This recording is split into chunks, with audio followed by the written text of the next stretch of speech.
अचर वाले रैखिक समीकरण हल करने की विधियाँ। देखिए आप किस तरीके से अलग अलग विधि से हल कर सकते। तो पहला है विलोपन विधि,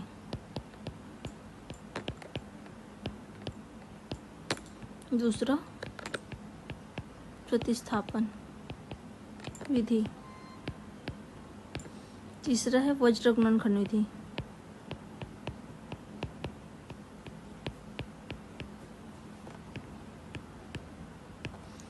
और चौथा है ग्राफी विधि।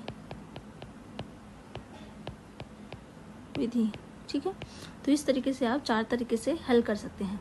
तो प्रतिस्थापन और विलोपन के लिए तो कोई सूत्र नहीं लगेगा, लेकिन वज्र गुणनखंड का सूत्र होते हैं। देखिए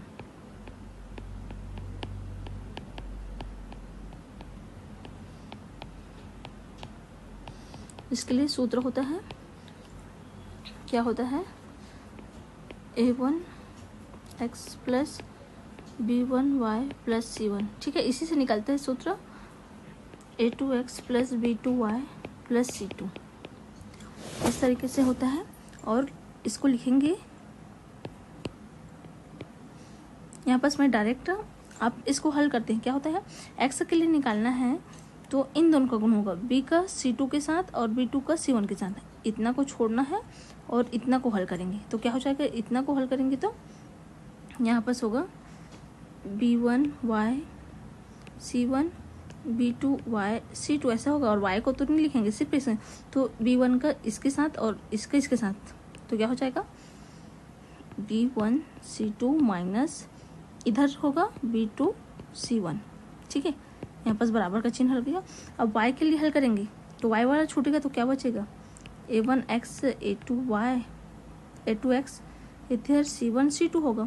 अब हल करेंगे, बीच वाले के लिए क्या है, उल्टा गुना करना है। ऐसे नहीं गुना करेंगे, पहले इधर गुना होगा, पहले ये वाला गुना होगा तब इधर गुना होगा। तो क्या होगा, जिसमें खत्म हुआ है उससे स्टार्ट होता है। तो किसमें लास्ट हुआ है, c1।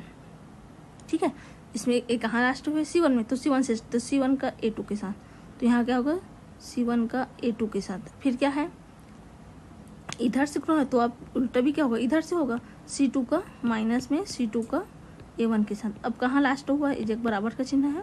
अब a1 पे लास्ट हुआ है तो a1 का करेंगे तो क्या हो जाएगा, कौन कौन बचेगा, b1y b2y, और इसको इधर लगती हूँ। देखिए इधर में क्या बचेगा, c1 प्लस c2 ऐसा बचेगा। अब क्या करेंगे, a1 में ख़त्म हुआ है और किसके लिए निकाल रहे हैं, c के लिए, तो यहाँ पर क्या होगा, ये नहीं होगा, ये होगा a1x और a2x होगा धन। ठीक है, सी के लिए निकाल रहे हैं तो मतलब इतना बचेगा। अब यहाँ हल करेंगे तो क्या होगा, a1 पे लास्ट हुआ तो a1 से स्टार्ट होगा, तो इसका इसके गुना और इसका, तो यहाँ पास होगा a1 का b2 के साथ माइनस a2 का b2 के साथ। ठीक है, इसको फार्मूला को किस तरीके से, अब ये निकालने का तरीका है, ऐसा निकला है, जिसको लेना है उस वाला छोड़ना है और बाकी को निकालना है। अब इसको मैं शॉर्ट से किस तरीके से फार्मूला को याद कर सकते हैं उसको बता रही हूँ। देखिए x बटा बराबर y बटा, और c का के साथ कोई भी x y अचर नहीं है तो इसको 1 बटा लिखेंगे। अब इसके लिए लिखेंगे bc बस, फिर कक्का ca अब।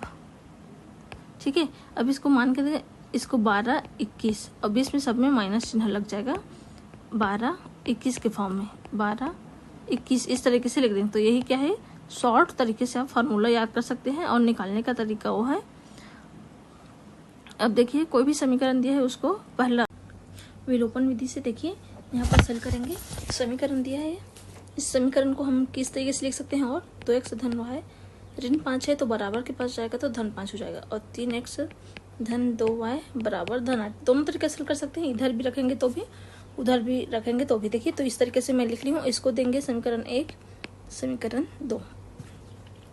अब यहाँ पर क्या कर रहे हैं, विलोपन विधि, तो क्या करेंगे, जो समीकरण 1 और 2 दिए हैं उसमें समीकरण 1 में, समीकरण 2 में x का गुणन कितना है, 3 है, समीकरण 1 में 3 का गुना तथा दो में समीकरण 2 में x का गुणांक कितना है 2। समीकरण 2 में 2 का गुणा करने पर, ठीक है। तो यहाँ पर क्या हो जाएगा 2 का गुना कर दो इस समीकरण में, मतलब यहाँ पर क्या लिख सकते थे इसको, इसे क्रॉस लगा देना, यहाँ पर 3 का गुना और इसमें 2 का, मतलब x का गुणांक 3 है तो ऊपर वाला में, और ये 2 है तो नीचे वाला में गुना। अब क्या होगा, अंदर गुना करो, 3 दूनी 6x धन 3y बराबर 5 दिया 15, और नीचे क्या हो जाएगा 3 दूनी 6x धन 2 दूनी 4y बराबर 8 दूनी 16। अब क्या होगा, चिन्ह धन, चिन्ह जो है चेंज हो जाता है, धन है तो ऋण, ए बी ऋण। अब क्या होगा, एक्स एक्स कैंसिल, 6 है, 4 में से 3 घटेगा तो ऋण 1 y बच जाएगा, बराबर 16 में से 15 गया तो ऋण 1 बचेगा, ऋण कैंसिल, तो y का मान कितना आ गया 1। अब जो y का मान है उसको समीकरण कोई भी में रख दो, तो 1 में रखेंगे, समीकरण 1 में y का मान रखने पर, देखिए समीकरण 1 में y का मान रखेंगे तो समीकरण 1 क्या है 2x धन,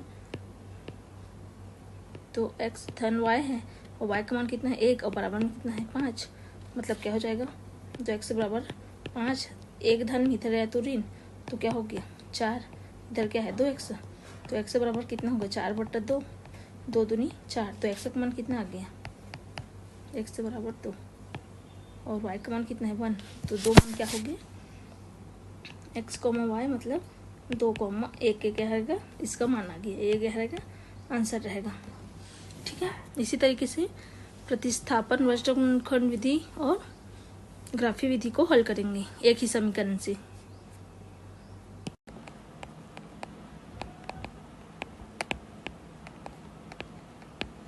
प्रतिस्थापन विधि से देखिए, तो पहले समीकरण लिख लेंगे, 2x धन y ऋण 5 बराबर 0 है समीकरण, और 3x धन 2y ऋण 8 बराबर 0 है। तो इस समीकरण को किस तरीके से लिख सकते हैं, 2x धन y, 5 को उधर पक्षांतर करेंगे तो धन 5, और 3x धन 2y बराबर ये धन 8 हो जाएगा। तो इसको समीकरण लगे, इसको समीकरण 1, इसको समीकरण 2। अब प्रतिस्थापित करना मतलब कोई भी समीकरण से मान निकालना, जैसे देखिए समीकरण 1 से देखिए y का मान आसानी से निकाल सकते हैं, समीकरण 1 से x का भी निकाल सकते हैं y, तो y का निकाल रहे हैं यहाँ पर, समीकरण 1 से y का मान, देखिए समीकरण 1 क्या है 2x धन y बराबर 5 है, यहाँ से y इधर रखो और x को उधर पक्षांतर नहीं, तो 5 ऋण 2x हो जाएगा। अब समीकरण 2 में y का मान रखने पर, यहाँ पर लिख देना समीकरण 2 में y का मान रखने पर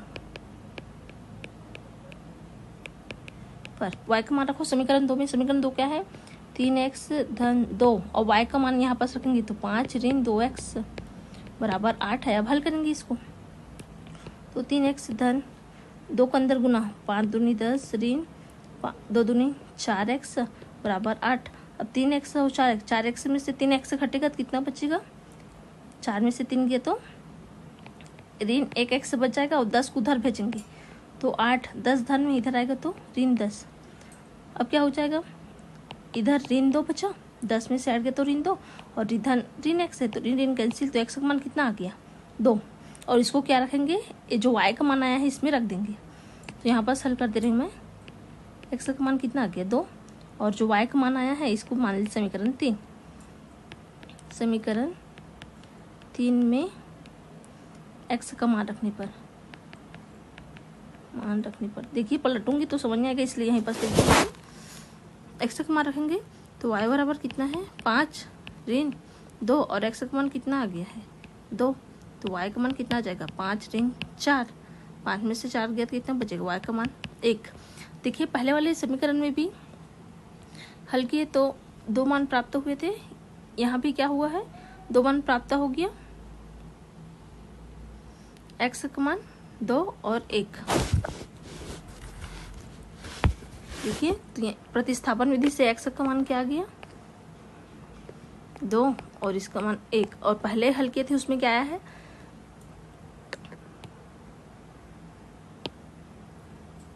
1 और 3, y को हल किए तो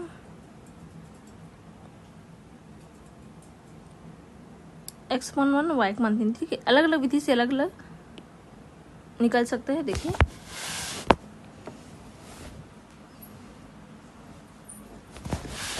यहाँ पर मैं विधि बता रही हूँ। अब देखिए यहाँ पर हल करेंगे।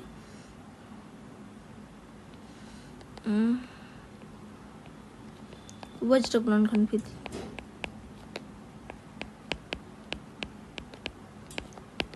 मान नहीं कर रहे उसको अभी छोड़ दे, क्योंकि दो समीकरण और उसके बराबर के उस पार का अलग अलग रहता है। यहाँ पर हल करते हैं। देखिए वज्र गुणनखंड विधि से क्या है समीकरण, x धन y ऋण 5 बराबर 0, और ये क्या है 3x धन 2y ऋण 8 बराबर 0। यहाँ से वज्र गुणनखंड विधि का फार्मूला, इसको समीकरण 1 देना, इस समीकरण 2। फार्मूला क्या होता है, x बटा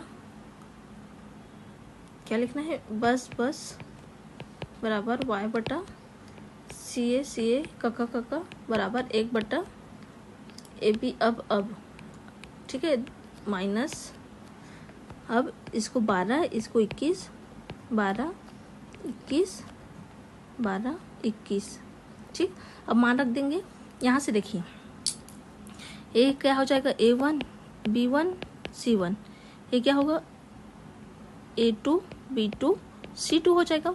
यहाँ से फार्मूला लिख लेना यहाँ पास, और मान रखेंगे डायरेक्ट। देखिए यहाँ बस मैं लिख दे रही हूँ। देखिए A1 बराबर कितना है 2, B1 बराबर कुछ नहीं, मतलब x गुणांक कितना है 1, और C1 बराबर कितना है ऋण 5, A2 बराबर कितना है 3, B2 का मान कितना है 2, और C2 का मान है ऋण 8। अब हल करेंगे मान रख कर, तो x बटे B1 C2, B1 का मान 1 और C2 का मान कितना है ऋण 8 ऋण। देखिए B2 का मान कितना है 2, फार्मूला में क्या है B2 C1, तो B2 का मान 2 और C1 का मान ऋण 5 बराबर y बटा C1 A2, C1 का मान कितना है ऋण 5 और A2 का मान कितना है 3, फिर ऋण चिन्ह, C2 का मान कितना है ऋण 8 और A1 का मान कितना है 2। ठीक है, मैं फार्मूला मान रही हूँ, बराबर 1 बटा, यहाँ पास लिख रही हूँ A1 का मान कितना है 2 और B2 का मान कितना है 2, ऋण A2 का मान कितना है 3 और B1 का मान कितना है 1। ठीक है, अब हल करते हैं। तो x की पट्टी में क्या होगा ऋण 8 और ऋण, और ये वाला ऋण धन 5 दूनी 10 बराबर y बटा ऋण 15 हो जाएगा, 5 दिया, और ऋण धन 8 दूनी 16 बराबर 1 बटा 2 दूनी 4 और ऋण 3। अब हल करेंगे तो x बटम क्या आ जाएगा, 10 में से ऐड किया तो 2 बराबर y बटम में 16 में से 15 गया तो 1 बराबर 1 बटा 4 में से 3 गया कितना बचे 1 बटा 1। अब तुलना करेंगे। ठीक है, पहले x बटा 2 बराबर 1 बटा 1 लिखेंगे, फिर y बटा 1 बराबर 1 बटा 1। यहाँ हल करते हैं, x बटा 2 बराबर y बटा 1 बराबर 1 बटा 1 कितना आया है। तो अब इसका तुलना इसके साथ करेंगे और इसका तुलना इसके साथ। तो पहले क्या है, x बटा 2 बराबर 1 बटा 1 एक साइड, और y बटा 1 बराबर 1 बटा 1। देखिए फर्स्ट वाले में शायद ना बराबर के उस पास भेजे होंगे, तो उसको मान को देखना पड़ेगा। यहाँ से देखिए हल करते हैं, x बटा 2 बराबर, इसको एक पास लिख सकते हैं, और ये भाग में इधर जाएगा तो कितना आ जाएगा, गुणा में आ जाएगा। 2 क्या होगा, भाग में है तो गुणा में, तो x का मान यहाँ से कितना आ गया 2, या तो यहाँ पास बोल सकते हैं 3 गुना करते हैं, x के 1 के साथ 1 और 2 का 1 के साथ गुना। तो यहाँ हल करेंगे, यहाँ 3 गुना करें, y का 1 के साथ 1 और 1 का 1 के साथ तो 1, तो x और y के 2 मान प्राप्त हो गए, x, y, इसका मान 2, इसका मान 1। देखिए फर्स्ट वाले में थोड़ा सा लगा है, बाकी क्या है सेम आ रहा है, मतलब कुछ देखना हल करते समय क्या हुआ, विधि वही है। अब देखिए अब कौन सा विधि बच गया, प्रतिस्थापन हो गया, विलोपन हो गया, वज्र। अब ग्राफी विधि। देखिए ग्राफी विधि से हल करेंगे। तो ग्राफी विधि से हल करने के लिए क्या करेंगे, पहले समीकरण 1 से क्या है 2x धन y बराबर 5, यहाँ पर सारणी बनाएंगे। देखिए इसमें x का मान लिखेंगे, y एक्स का मान 0 रखेंगे। इस समीकरण में देखिए एक्स की जगह 0 रखेंगे तो क्या होगा, वाई बराबर कितना आ जाएगा, ये पूरा 0 हो जाएगा। एक्स इक्वल टू 0 रखेंगे तो क्या होगा, 2 गुणित 0 धन वाई बराबर 5 होगा। अब हल करेंगे तो वाई का मान कितना होगा, ये 0 हो जाएगा, 0 धन वाई बराबर 5, तो वाई का मान कितना आ गया 5। तो एक्स का मान 0 रखने पर वाई का मान कितना आ गया 5 आ गया। ठीक है, अब क्या करेंगे, अब एक्स का मान 0 की जगह अब 1 रखते हैं। एक्स का मान 1 रखो तो समीकरण में क्या होगा, 2 गुणित 1 धन वाई बराबर 5, मतलब क्या हो जाएगा 2 धन वाई बराबर 5। वाई का मान करें तो 5 ऋण 2 बराबर कितना हो जाएगा, वाई का मान 3। तो 1 रख रहे हैं अगर एक्स का मान, तो वाई का मान कितना आया 3। अब एक्स की जगह 2 रख देंगे, इसको 2 कर लेंगे तो क्या हो जाएगा, 1 की जगह 2, मतलब ये क्या हो जाएगा 2 गुणित 2 हो जाएगा। तो ये कितना होगा अब 4 धन वाई, धन इधर क्या हो जाएगा 4, तो 5 और 4 कितना हो जाएगा,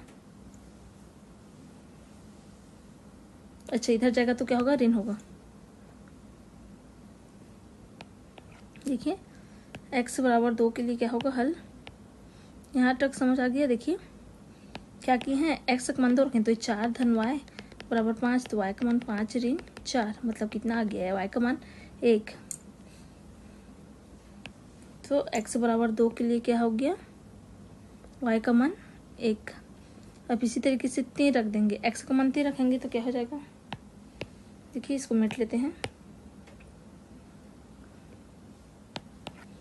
x बराबर 3 रखो समीकरण में, तो 2 गुणित 3 धन y बराबर 5, 6 धन y बराबर 5, तो y का मान कितना आएगा 5 ऋण 6, मतलब ऋण 1 आ जाएगा।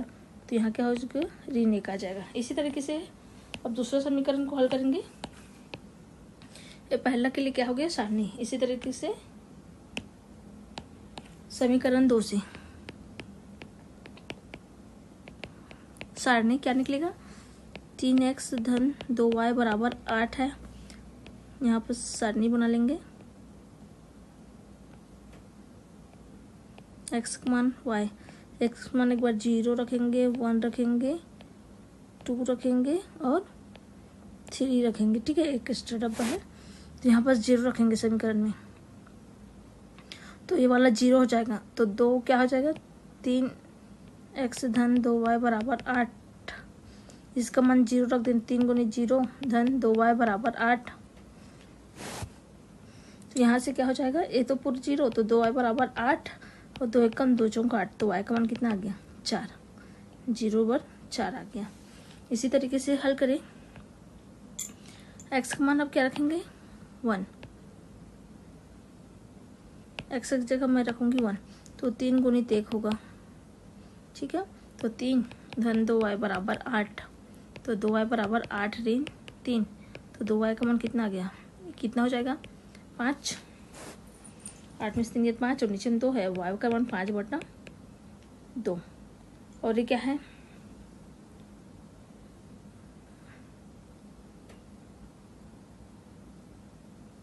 एक रख रहे हैं तो कितना रहा है, इसका मान 5/2 आ रहा है। अब इसी तरीके से यहाँ पास 2 रखेंगे, x का मान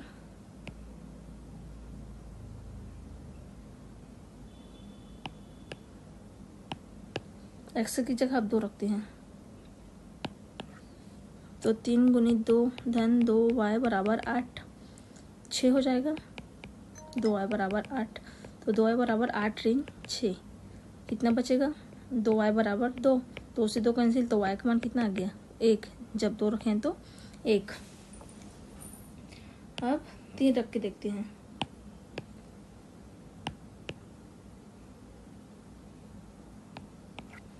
तीन रखेंगे, x का मान 3 गुणित 3 धन 2y बराबर 8, 3 3 9 धन 2y बराबर 8, तो 2y बराबर 8 ऋण 9, 2y बराबर ऋण 1, तो y का मान ऋण 1/2 हो जाएगा।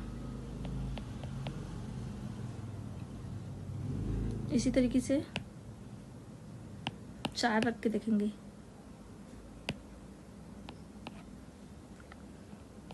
3 गुनी 4 धन 2y बराबर 8, 12 धन 2y, 2y बराबर 8 ऋण 12 ऋण 4, 2y, 2 दूनी 4, तो y का मान ऋण 2 4 पर। अब आगे हल करेंगे। देखिए इस तरीके से यहाँ पर 2 सारणी बन गया है दोनों समीकरण से। अब इसका ग्राफ ही निरूपण ज्ञात करेंगे। तो यहाँ पर ग्राफ बनाएंगे। सबसे पहले देखिए इस तरीके से ग्राफ बना लेंगे और जो पॉइंट दिया है सारणी 1 में, देखिए x का मान जब क्या है 1 है तो y का मान कितना है 3, और क्या है दोनों धन में है, तो x का मान 1 क्या होगा, पहले तो 0 पर कितना है 5, तो ये 0 पर 5 हो गया। फिर x का मान जब 1 है तो y का मान कितना है 3 है, तो इस 3 को मिलाएंगे 1 से, ठीक है। फिर जब 2 है x का मान तो y का मान कितना है 1, इस 2 को इस 1 से मिला देंगे। फिर कितना है, जब 3 है x का मान तो y का मान ऋण 1, तो 3 x का मान है तो y का मान ऋण 1 इस लाइन से मिल जाएगा, ठीक है। तो ये फर्स्ट वाला सारणी का हो गया। तो अब इस बिंदु को मिलाएंगे। देखिए यहाँ पास मिलेगा, यहाँ पास और एक यहाँ पास। अब लाइन खींच देंगे इसको मिला करके इस तरीके से। देखिए ग्राफ पेपर में ज़्यादा अच्छा बनेगा, यहाँ तो मैं मिला दे रही हूँ इसे इस तरीके से मिला देंगे। तो जो समीकरण आया है ये वाला लाइन, ये कौन सा हो गया, जो फर्स्ट वाला है 2x धन y बराबर 5 है, ठीक है। अब देखिए यहाँ पर सभी बिंदुएं कहाँ पर टच कर रही है, रुकिए अभी इधर देखिए। अब नीचे वाला सारणी से निकालते हैं। जब x का मान 0 है तो y का मान कितना है 4, तो x यहाँ पर 0 रहेगा तो y का मान 4 धन में, मतलब ये वाला है, तो इसका तो अभी जरूरी नहीं है। फिर देखिए जब x का मान 1 है तो y का मान बटा वाला नहीं लेंगे। जब x का मान 2 है तो y का मान कितना है 1, तो इसको लेंगे। x का मान 2 मतलब ये, तो y का मान कितना 1, तो ये तो मिला छुआ है, इसमें भी है। अब देखिए इसको लेते हैं। जब x का मान 4 है तो y का मान ऋण 2, तो x का मान 4 ये वाला हो गया, y का मान ऋण 2 मतलब ये वाला हो गया। जो पॉइंट अच्छा है उसी को लेंगे इस तरीके से। तो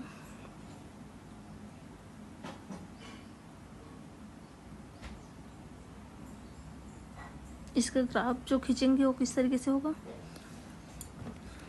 देखिए बहुत इजीली बन जाएगा क्वेश्चन। आंसर मालूम है x = 2 y = 1, तो दोनों उसी पॉइंट पे इंटरसेक्ट कर रही है लाइन, तो लाइन उसी पॉइंट पे इंटरसेक्ट कर रही, तो लिख सकते हैं सॉल्व इक्वेशन की जो सॉल्यूशन है, सॉल्यूशन ऑफ इक्वेशन जो है वो क्या है, x = 2 एंड y = 1, क्योंकि दोनों लाइन किस पॉइंट पे इंटरसेक्ट कर रहे हैं, x = 2 पे और y = 1 पे। ब्लैक वाली लाइन ये थी,